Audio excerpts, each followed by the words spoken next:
Hi Year 5, it's Mr Worthington here again, ready to introduce today, Tuesday, the 2nd of March's home learning. In English today, we'd like you to carry on the work that you started yesterday.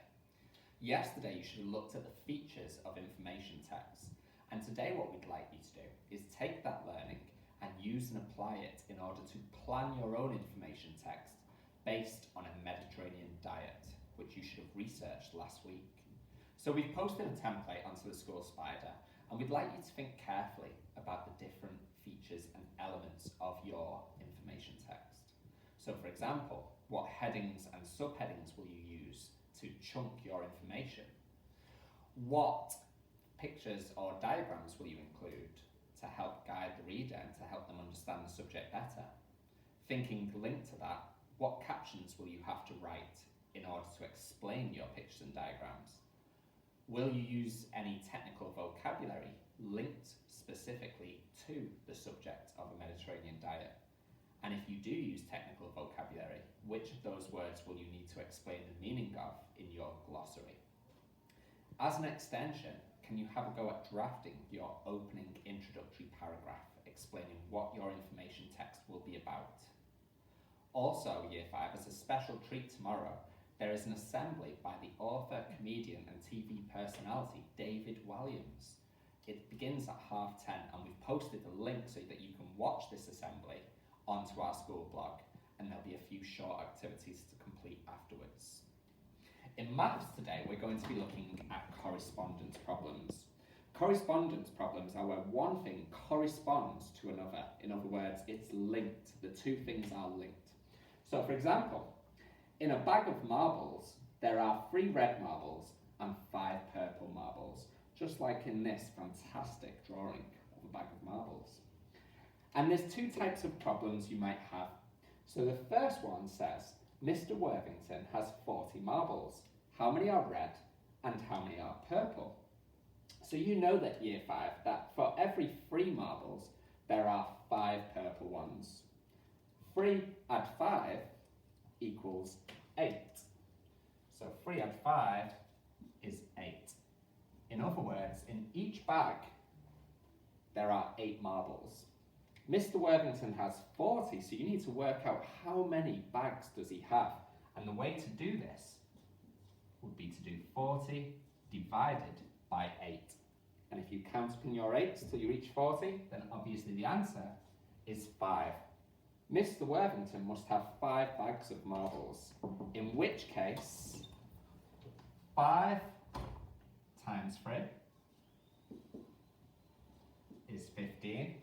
So he must have 15 red marbles. And 5 times 5 is 25. So he must have 25 purple marbles.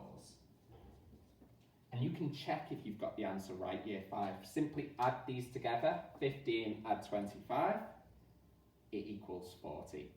So it should equal the number that you had at the start of your question. We've posted some examples to have a go at, but before I let you go off and have a go at those on the School Spider, there is another type of question you might have. So for example, Miss Welsh has 9 red marbles. How many purple marbles will she have? Slightly trickier question, Year 5, involves a bit more thinking about it.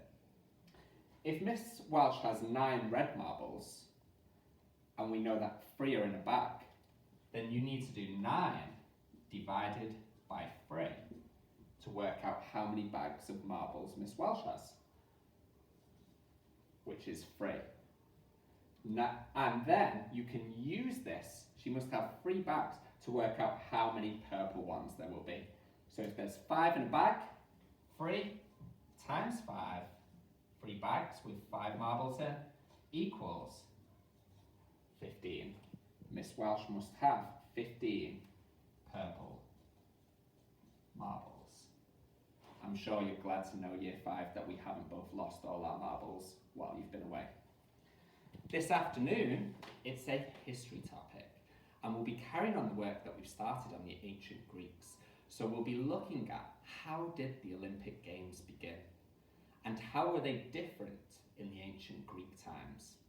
So you'll be looking at the different types of events that they had, You'll be seeing if any of these are still held today. You'll also be looking at what was the purpose of the Olympic Games. Today, the Olympic Games celebrates the very best, the top of their field in each different sporting event. Was that the original purpose of the Games? Or did it have another, perhaps more religious meaning?